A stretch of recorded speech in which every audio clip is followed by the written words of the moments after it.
El silencio pesaba como una neblina matutina sobre los pasillos encerados de la residencia San José, donde el tiempo parecía suspendido entre el tintineo metálico de los bastones y el susurro amortiguado de las zapatillas de fieltro. Era uno de esos lugares donde las horas se estiraban como miel derramada, donde cada día reflejaba al anterior en una rutina tan predecible como la salida del sol. En la habitación 12, junto a la ventana que daba al jardín de hortensias azules, Antonio Silva ajustaba sus gafas de gruesas lentes sobre su nariz aguileña, observando a través del empañado cristal las gotas de rocío que resbalaban lentamente por los pétalos aún dormidos. A sus 82 años, Toño, como lo llamaban cariñosamente las enfermeras, llevaba en el rostro una geografía de profundas arrugas, que parecían mapear décadas de historias no contadas. Sus manos, marcadas por venas prominentes y manchas oscuras de la edad, temblaban levemente al sostener la taza de café caliente que Ana, la enfermera de turno, le traía todas las mañanas a las 7 en punto. Había algo en los ojos azules desvaídos de Toño que intrigaba a quien lo conocía. Una intensidad contenida, como brasas aún calientes bajo viejas cenizas, sugiriendo que tras aquella aparente fragilidad residía una fuerza que el tiempo no había logrado apagar completamente. Las mañanas en el asilo seguían un ritual inmutable. Después del desayuno servido en el comedor común, papilla de avena, pan con margarina y una rodaja de melón, los ancianos se dispersaban por las áreas comunes. Algunos se acomodaban en la sala de televisión, donde el alto volumen compensaba la progresiva sordera. Otros preferían el soleado porche, tejiendo conversaciones repetitivas sobre medicinas, visitas que no llegaban y programas de variedades. Toño, sin embargo, siempre elegía la silenciosa biblioteca, un pequeño recinto con estantes polvorientos y algunas mesas de madera donde pocos se aventuraban a leer. Allí pasaba las horas, hojeando periódicos antiguos con la meticulosidad de quien busca algo específico, aunque ni él mismo supiera bien el qué. A veces se detenía ante una noticia sobre política o asuntos militares, frunciendo el ceño como si intentara descifrar un enigma personal. Otras veces, sus manos temblaban imperceptiblemente al pasar una página, y por un instante fugaz, sus ojos brillaban con una luz diferente, no la melancolía resignada de los días, sino algo más ardiente, más vivo. Los demás residentes lo respetaban, pero mantenían una distancia cordial. Toño no era dado a largas conversaciones o confidencias. Respondía con educación cuando lo abordaban, sonreía discretamente cuando Ana le preguntaba sobre el apetito o el sueño, pero raramente iniciaba diálogos. Había momentos, sin embargo, en que murmuraba palabras sueltas, nombres que nadie reconocía, lugares que parecían salidos de otra época, números que sonaban como códigos secretos. El equipo médico atribuía esas divagaciones al proceso natural del envejecimiento, pequeños lapsos de una mente que lentamente se desconectaba del presente. La rutina de la residencia San José solo se interrumpía por visitas esporádicas de familiares lejanos, festividades temáticas organizadas por la dirección, con decoraciones de papel crepé y pasteles sencillos, y eventualmente por pequeños incidentes, un anciano que se perdía en los pasillos, una discusión durante el bingo semanal, o la llegada de algún equipo nuevo que despertaba curiosidad temporal. Era un microcosmos protegido, donde el mundo exterior parecía distante y irrelevante, un lugar donde los residentes eran gentilmente desanimados a preocuparse por noticias perturbadoras o eventos que pudieran alterar la paz conquistada con esfuerzo. En la madrugada de un viernes, cuando la residencia se hundía en el silencio más profundo y solo las luces de emergencia permanecían en los pasillos, Toño se levantó de la cama con una agilidad que no demostraba hacía años. Se puso el albornoz y las zapatillas, y con pasos medidos, silenciosos por instinto militar nunca olvidado, se dirigió a la biblioteca.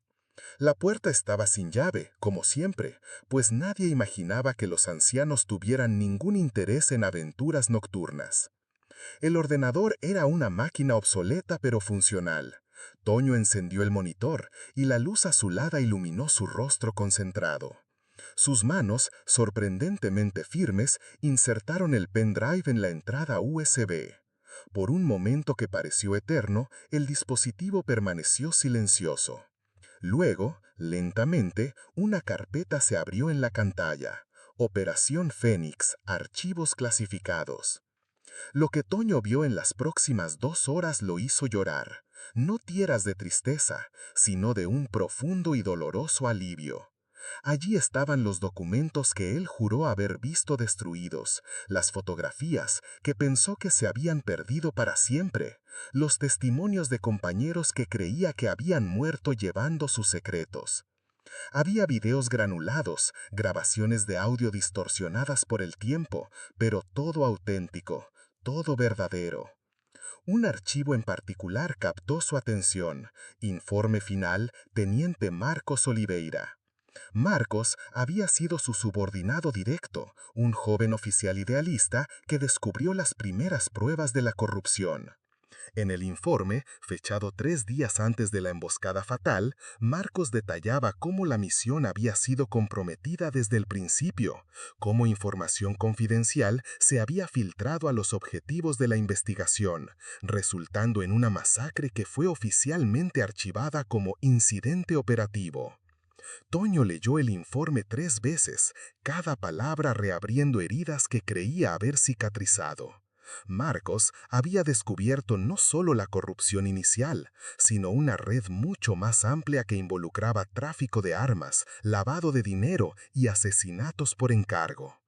Había nombres de generales que más tarde se convertirían en héroes nacionales, empresarios respetados, políticos influyentes, y había pruebas, documentos firmados, fotografías comprometedoras, grabaciones que no dejaban lugar a dudas.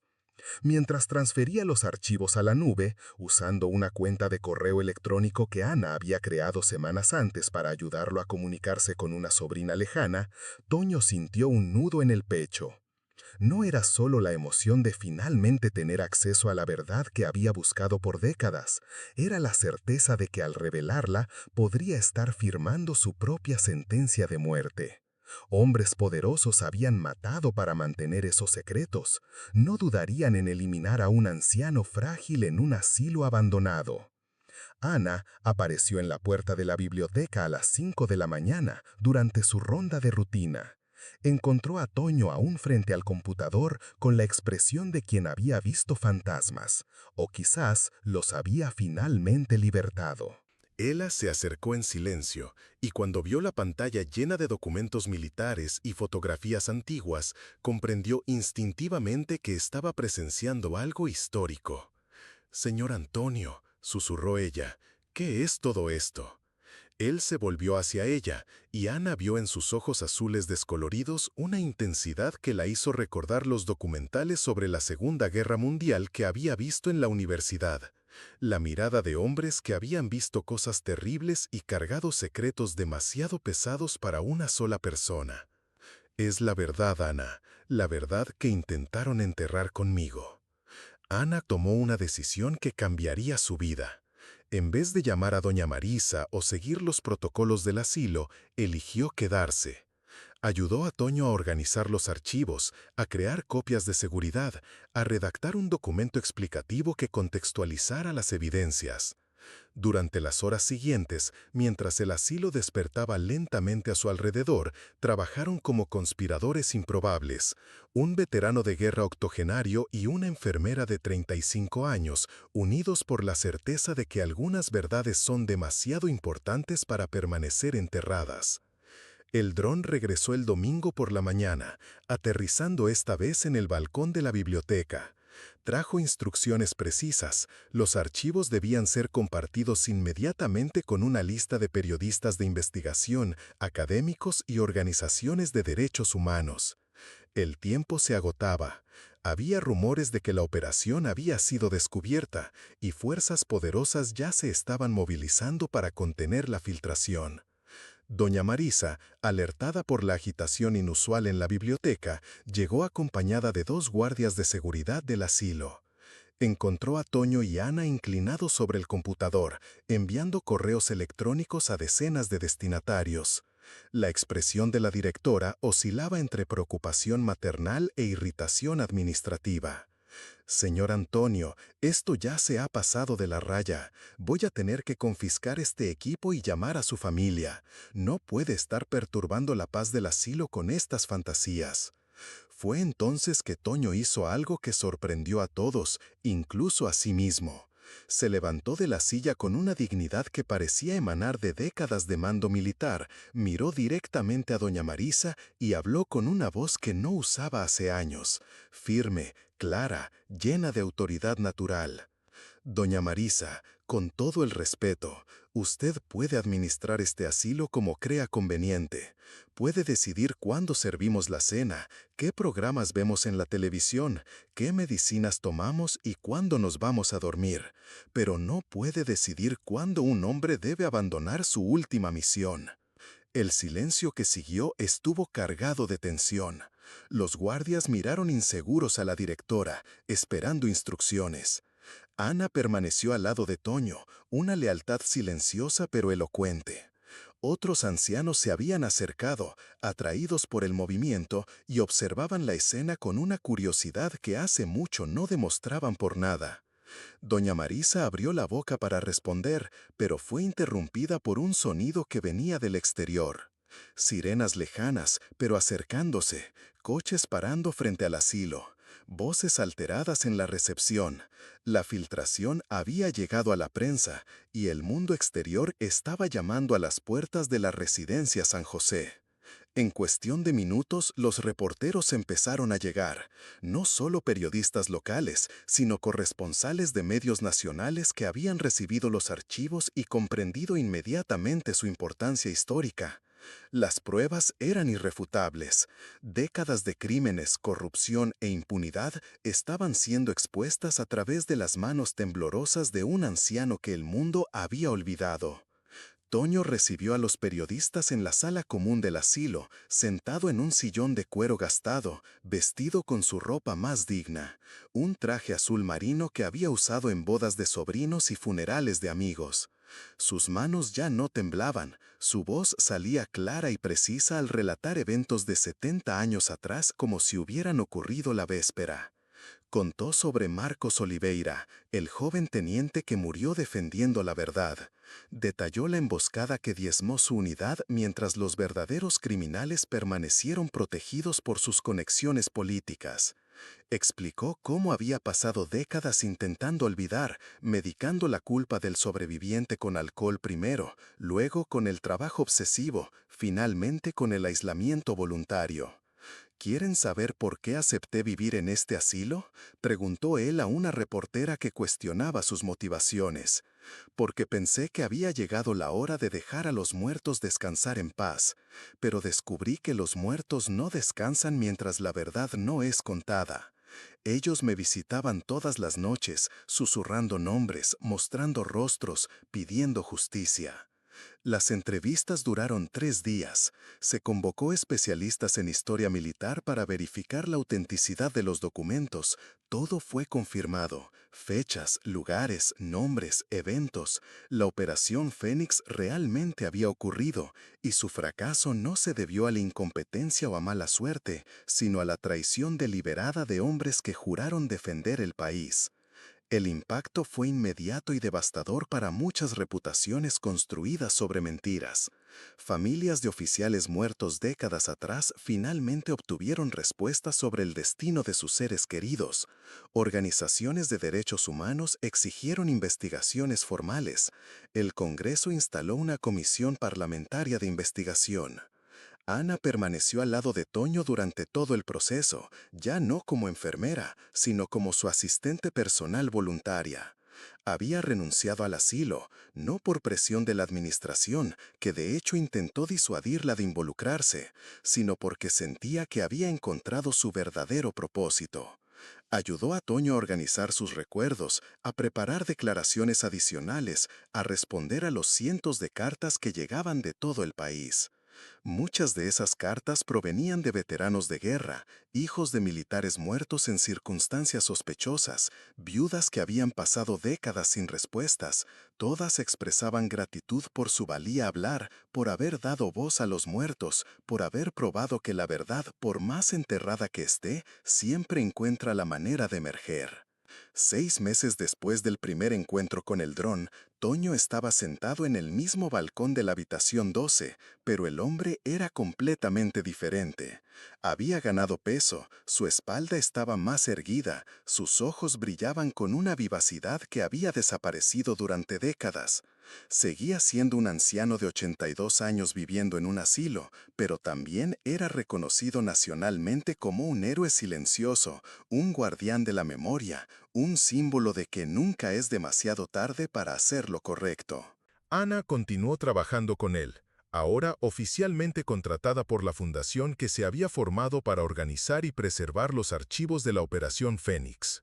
Se habían convertido en un equipo improbable pero eficaz. Él proporcionando contexto histórico y validación de los hechos, ella organizando todo en un lenguaje contemporáneo y accesible. El dron nunca más volvió. Nadie descubrió quién había orquestado esa operación misteriosa, quién había recolectado y preservado las evidencias durante tanto tiempo, quién había decidido que Antonio Silva era la persona adecuada para validar todo. Había teorías, ex compañeros de unidad que habían prosperado en carreras civiles, hijos de oficiales muertos que habían dedicado sus vidas a buscar la verdad, periodistas de investigación que habían pasado décadas recolectando piezas del rompecabezas. Pero Toño no se preocupaba por esas cuestiones. Para él, lo importante era que la misión había sido cumplida. Marcos Oliveira y los demás compañeros muertos finalmente habían encontrado sus voces. La verdad había sido liberada de su cautiverio de décadas. La justicia, aunque tardía, se estaba haciendo.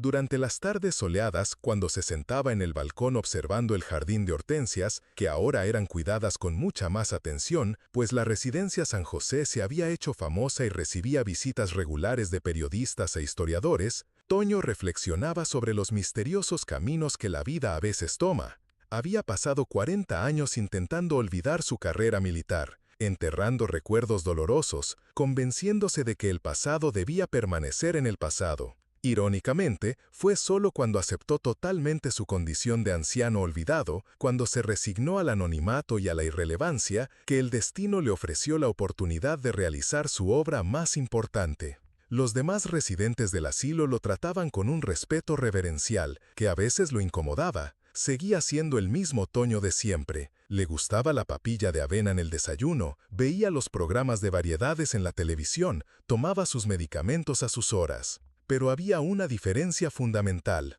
Ahora sabía que su vida había tenido un propósito mayor, que su existencia había contribuido a algo más significativo que su propia supervivencia. Una tarde de invierno, mientras observaba las primeras flores de la estación floreciendo en el jardín, Toño recibió una visita inesperada. Un hombre de mediana edad, bien vestido, que se presentó como el nieto de Marcos Oliveira. Traía en la mano una fotografía antigua, Marcos en uniforme militar, sonriendo a la cámara con la confianza ingenua de alguien que aún creía que el mundo era un lugar justo. Mi abuelo murió cuando mi padre tenía solo 5 años, explicó el visitante. Nuestra familia nunca supo exactamente qué había pasado con él, solo sabíamos que había muerto en una operación militar clasificada. Durante décadas, mi padre intentó descubrir la verdad, pero siempre tropezaba con documentos secretos y respuestas evasivas. Hizo una pausa, mirando directamente a Toño con ojos que recordaban a los de Marcos. Gracias a usted, finalmente sabemos que nuestro abuelo murió como un héroe, defendiendo la verdad y la justicia. Eso significa más para nuestra familia de lo que usted puede imaginar. Toño sostuvo la fotografía con manos que temblaban ahora no de debilidad, sino de emoción. Recordó vívidamente al joven teniente, su determinación, su integridad, su valentía al enfrentarse a hombres mucho más poderosos cuando descubrió las pruebas de la corrupción. Marcos había pagado el precio máximo por su honestidad, pero su muerte no había sido en vano. Su abuelo era un buen hombre, dijo Toño, devolviendo la fotografía. Sabía que podía morir por lo que había descubierto, pero eligió continuar porque creía que algunas verdades son más importantes que nuestras vidas individuales. Ahora ustedes saben que tenía razón. Cuando el visitante se fue, Toño permaneció en el balcón hasta que el sol se puso completamente. Ana fue a ver si estaba bien y lo encontró contemplando el cielo estrellado con una expresión de paz profunda que rara vez había visto en nadie. ¿Está todo bien, señor Antonio? Está todo bien, Ana. Por primera vez en décadas está todo bien. Esa noche, Toño durmió el sueño más tranquilo de su vida adulta. No lo visitaron pesadillas sobre emboscadas, ni lo atormentaron las voces de compañeros caídos. En cambio, soñó con Marcos Oliveira y los demás, pero esta vez no pedían justicia, sino que agradecían. Estaban finalmente en paz. El legado de la Operación Fénix trascendió los archivos históricos y los titulares de prensa. Inspiró a una nueva generación de periodistas de investigación, animó a otros veteranos a romper su silencio sobre crímenes de guerra y demostró que incluso las verdades más sepultadas pueden salir a la luz cuando alguien tiene el valor suficiente para desenterrarlas. Más importante aún, la historia de Toño se convirtió en un símbolo de que nunca es demasiado tarde para marcar la diferencia. En colegios, universidades y centros comunitarios de todo el país, su relato se contaba como ejemplo de resistencia silenciosa, de dignidad preservada ante la adversidad, de cómo un hombre común puede convertirse en extraordinario cuando elige anteponer la verdad a su seguridad personal. Ana finalmente escribió un libro sobre toda la experiencia, titulado El último vuelo del cóndor. No fue un éxito de ventas, pero se convirtió en lectura obligada en cursos de periodismo, historia militar y ética profesional. Cada ejemplar vendido contribuía a la fundación que preservaba los archivos de la Operación Fénix y apoyaba a las familias de militares fallecidos en circunstancias sospechosas. Pasaron los años. Toño siguió viviendo en la Residencia San José, ahora reconocido no como un anciano más, sino como un patrimonio vivo de la historia nacional. Recibía visitas regulares de estudiantes, investigadores y periodistas. Cada conversación era una oportunidad para enseñar que el valor no tiene edad, que la verdad no caduca, que la justicia, aunque tardía, sigue siendo justicia. Una mañana de otoño, cuando las hojas comenzaban a amarillar en el jardín y el aire cargaba con esa nostalgia propia de la estación, Ana encontró a Toño aún dormido en su cama. Había partido durante la noche, en paz, con una leve sonrisa en los labios. Sobre la mesita de noche había dejado una carta dirigida a ella. Mi querida Ana, si estás leyendo esto, significa que finalmente me he reunido con mis compañeros. No te entristezcas, viví más de lo que merecía, y más importante, viví para ver triunfar a la verdad. Tú fuiste el ángel que Dios envió para ayudarme a cumplir mi última misión. Sigue contando nuestras historias, sigue recordándole al mundo que los héroes no siempre llevan uniformes o medallas. A veces son solo personas comunes que eligen hacer lo correcto.